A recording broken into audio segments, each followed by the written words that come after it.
Alors, doit-on améliorer la franc-maçonnerie? Waouh, vaste programme, hein. Avant que quelqu'un mette le feu à YouTube, je vais expliquer pourquoi j'ose poser cette question. Doit-on améliorer la franc-maçonnerie? Une institution de plus de 3 siècles d'histoire. Alors déjà, on peut commencer par la base. Si d'emblée tu me dis que non, on ne doit pas améliorer la franc-maçonnerie, c'est que soit on considère qu'elle est parfaite comme elle est, soit qu'on peut continuer à pratiquer quelque chose qui pourrait être mieux, mais on en est content, on fait avec ce qu'on a. Alors, posons-nous la question. La franc-maçonnerie est-elle parfaite? La réponse tarte à la crème est de dire « tu peux être déçu par les francs-maçons mais pas par la franc-maçonnerie ». Alors je sais pas si ça résume bien le fond de ma pensée. Je suis effectivement parfois déçu par des francs-maçons, oui, c'est certain. Je suis rentré en franc-maçonnerie espérant y trouver une fraternité réelle, puisque c'est une des pierres angulaires de toute la démarche, mais finalement, j'y ai trouvé un groupe de personnes assez divisées où beaucoup essaient de convaincre que leur maçonnerie est meilleure que celle des autres. Là où beaucoup de profanes, de non-maçons, pensent que tout le monde en maçonnerie se serre les coudes et favorise leurs petites affaires, eh ben, il apparaît que le groupe est en réalité assez divisé, et en particulier entre ceux qui se réclament réguliers et les autres qui le sont pas. Alors il y a ceux qui veulent que des hommes, ceux qui veulent que des femmes, celles et ceux qui s'en fichent, ceux qui pensent que pour être maçon, il faut croire en Dieu, d'autres qui disent que non, les premiers qui rigolent en disant que t'es donc pas un vrai, etc. Alors je parlais l'autre jour avec une maçonne qui avait été initiée dans ma loge voilà à peine un an. Une loge libérale et adogmatique, comme on dit, qui travaille au rite français grossier, qui est un rite très laïque. Et ben cette sœur nous a quittés au bout de quelques mois seulement pour rejoindre maintenant une loge qui travaille au RER, le rite écossais rectifié, un rite très chrétien. Et ben voilà qu'elle me dit maintenant que moi j'ai rien compris à la maçonnerie, que bien sûr la maçonnerie est réservée et devrait uniquement s'adresser à ceux qui ont la foi, tout ça.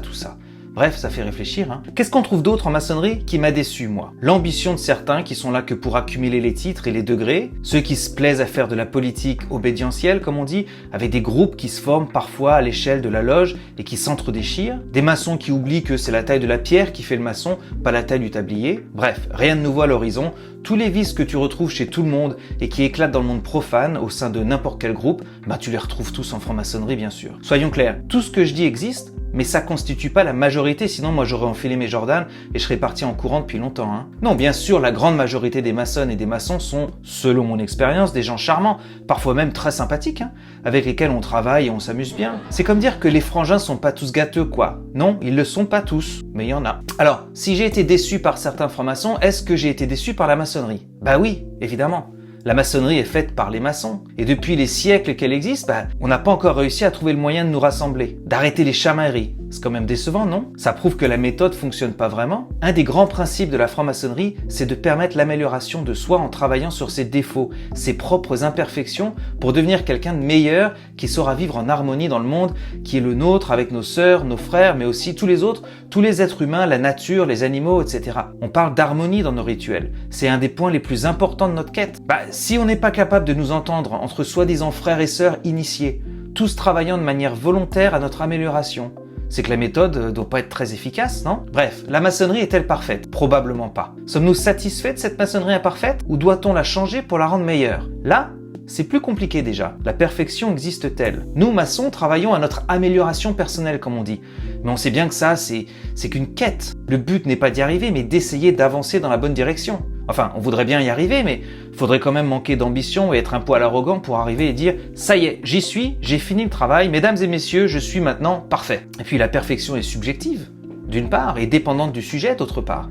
Et la maçonnerie n'est qu'une méthode de développement personnel, un ensemble d'outils, de rituels, de symboles, de procédés et expériences qui nous donnent des moyens d'avancer dans notre quête. Peut-elle satisfaire tout le monde? Ça sous-entendrait que le chemin à parcourir serait le même pour tous pour réussir à s'améliorer. Cette méthode maçonnique aura sans doute une portée différente pour chaque maçon. Le succès de la méthode sera dépendant de plein de facteurs plus ou moins contrôlables. L'efficacité d'une méthode en général n'est pas la même chez tout le monde, n'est-ce pas? Certains seront très réceptifs et travailleront de manière sérieuse et assidue, d'autres rejoindront la maçonnerie de façon un peu plus dilettante, comme un hobby. Ils y tireront sans doute quelque chose, bien sûr, mais le travail aura peut-être une efficacité moindre. Ce que j'essaie de dire là, avec plein de mots, c'est que même si la maçonnerie n'est pas parfaite, pour beaucoup, c'est pas très grave. Les exigences de chacun sont pas les mêmes et là où certains verront les manques de notre méthode comme un vrai problème auquel il faut trouver une solution, d'autres passeront à côté, lèveront éventuellement un sourcil et continueront leur chemin tranquillement, satisfaits de ce qu'ils ont déjà. Peut-être devrions-nous plancher un jour sur le thème de l'optimisme en franc-maçonnerie, qui consiste à voir la coupe d'amertume à moitié pleine ou à moitié vide. Alors, où me situe-je? Suis-je de ceux qui sont ennuyés par l'imperfectude de la maçonnerie ou suis-je de ceux qui lèvent le sourcil? Mais oui, je sais qu'on dit pas imperfectude, c'était juste un hommage à Oldelaf pour les plus initiés d'entre vous. Eh bien moi, je suis un peu des deux, ça dépend des fois en fait. Il y a des tenues auxquelles je vais l'esprit plein de légèreté dans le but de passer un bon moment avec mes frères et mes sœurs de loge, les punks en tablier, les frangins un peu gâteux, et je sais que je vais passer un moment intéressant, que je vais apprendre des choses au contact des autres, que je ressortirai détendu, apaisé, comme après une bonne méditation, un spa ou un verre de Saint-Émilion. J'y entendrai peut-être une planche passionnante, un morceau de vie présenté par un frère ou une sœur que je connais pas encore très bien, et j'aurai l'impression de le ou la connaître un peu mieux. La maçonnerie, tout imparfaite qu'elle puisse être, aura à mon sens rempli sa fonction première. Je ressortirai un tout petit peu différent comparé à lorsque je serai entré, et cela me satisfera amplement. Comme dit la formule employée, j'aurai touché mon salaire. Mais il y aura aussi des tenues desquelles je ressortirai frustré parce que clairement j'aurais eu l'impression que la maçonnerie ne remplit pas son rôle. Prenons l'exemple des réflexions en loge. Beaucoup entrent en franc-maçonnerie en espérant y trouver un groupe de pensée très progressiste et qu'ils vont pouvoir changer le monde parce que dans l'histoire, la maçonnerie a contribué à des avancées majeures dans la société. C'est une des raisons qui m'a poussé à entrer en maçonnerie. Mais qu'en est-il vraiment aujourd'hui? Il en est pas grand-chose, soyons honnêtes. Qu'est-ce qu'a fait le Grand Orient dans les dernières années? Les réponses sont plutôt vagues. Ça va faire 50 ans qu'il n'y a pas vraiment eu grand-chose de majeur qui a été débattu et proposé par les loges. Est-ce une bonne chose ou pas? Je sais pas. Une très large partie de la franc-maçonnerie n'a pas du tout pour ambition de peser dans la vie de la société et l'amélioration de celle-ci. Pour ceux qui font partie de cette maçonnerie progressiste censée apporter au débat, alors là oui, il y a certainement des choses à améliorer. La franc-maçonnerie a la chance de regrouper un très grand nombre de personnes qui veulent se donner la peine de chercher ensemble, réfléchir, construire. Ça fait un paquet de cerveaux dont l'objectif n'est pas de se disputer ou d'essayer de se convaincre les uns les autres, mais bien d'essayer de construire dans le calme, l'écoute, le respect et la sérénité, et d'aborder un problème de façon intelligente. Et ça, c'est quand même pas commun. Et pourtant, on n'en fait pas grand-chose. Les idées proposées par les obédiences sont pas souvent très ambitieuses ou révolutionnaires. Et les réflexions sont pas vraiment portées à l'extérieur de nos temples. Nous avons aujourd'hui des moyens de communication extraordinaires. Les distances n'existent plus, le savoir et les opinions sont diffusés massivement et gratuitement. Il n'a jamais été aussi simple de toucher son public, de partager ses idées, de promouvoir telle ou telle initiative. Et je trouve personnellement que la maçonnerie, qui se prétend une maçonnerie sociétale, n'a pas réussi encore à s'emparer de ces outils. C'est dommage. Il y aurait beaucoup de choses à faire, je pense. Il y a bien des publications qui sont produites et qui sont diffusées, mais celles-ci se focalisent surtout soit sur l'aspect symbolique des différents grades, soit sur l'histoire de l'ordre. Une des raisons pour lesquelles la franc-maçonnerie sociétale ne s'est pas encore vraiment emparée de ces moyens de communication, c'est sans doute qu'elle est victime d'un paradoxe.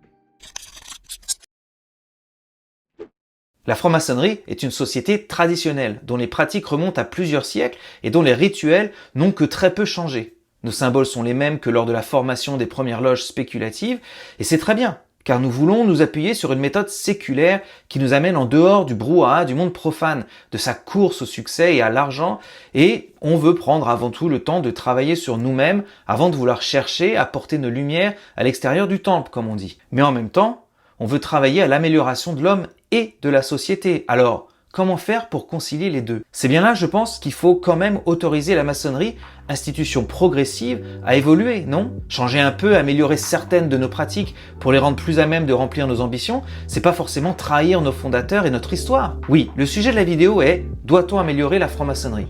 Comme je suis un peu taquin, j'ai choisi ce titre un peu provocateur, mais en vrai, ce que je questionne, c'est si nous pourrions améliorer ce que nous faisons de nos réflexions pour que notre devoir, qui consiste à essayer d'améliorer la société dans laquelle on vit, pourrait être rempli un peu mieux. On n'a pas besoin d'agir dans la société en se réclamant d'être maçon, diront certains.